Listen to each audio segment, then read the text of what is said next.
I'm Aastha Jayswal from MTech 8th semester. Today I'm going to teach you how to few implementation of virtualized OS. This tutorial is all about how we can interact one terminal to another, or basically how one can access other terminal and output of other terminal to his own terminal. And also I'm going to teach you some basic about cloning and how we can have two virtual machines on the same virtual box. For the implementation of virtual OS, we need to have a virtual box and an operating system, that is a guest operating system. Today I'm using Oracle VirtualBox and Red Hat version 8. For installation of VirtualBox and Red Hat, you can watch the video of my friend Shreya Joshi for the deep knowledge of installation. Already installed the virtual machine, Oracle VirtualBox and Red Hat version 8. As you can see, I have already installed Red Hat version 8, which is running on a virtual machine. So I will use that and we can interact to other terminals. Two VMs and we want them to interact with each other. So obviously we need a medium, and the medium would be a virtual wire. And for this we need to have an NIC card or host only mode. But the host only mode has a limitation, and that limitation is that we can't access internet if we use the host only mode. But instead of that, we can use bridging, and bridging has been explained by my friend Srishti Shukla, and you can watch the video for reference. So we will also use bridging for this concept. For bridging, we need to have a DHCP protocol, that is Dynamic Host Configuration Protocol. The only condition for that is that both virtual machines should be connected to a same network. And now see the implementation of today's tutorial. Let's see the implementation. I have two devices, one is machine 1 and second machine 2. I have already installed Red Hat in both the machine, and I have to access that terminal from this terminal. For initially, let's log into it. My both devices are connected to the same network.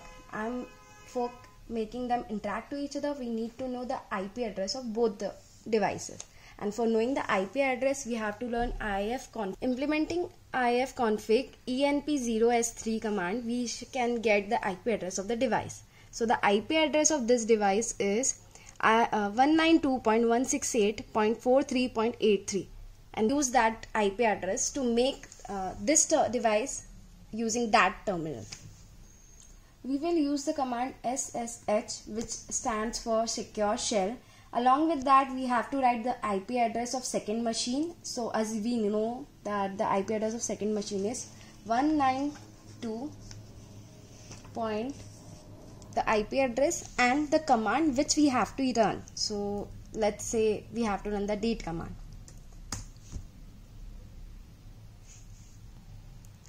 As we run this command, it will ask us for the password of the second machine. So I know the password, that's why I will write it down. While running the date command, it gave us that it asked us for the password. Let's write it down. And the output we get is this one. As both the devices are having same date and time, we can't understand what is the output given by the terminal. Now let's the who command. It will show us which username's password output it is giving.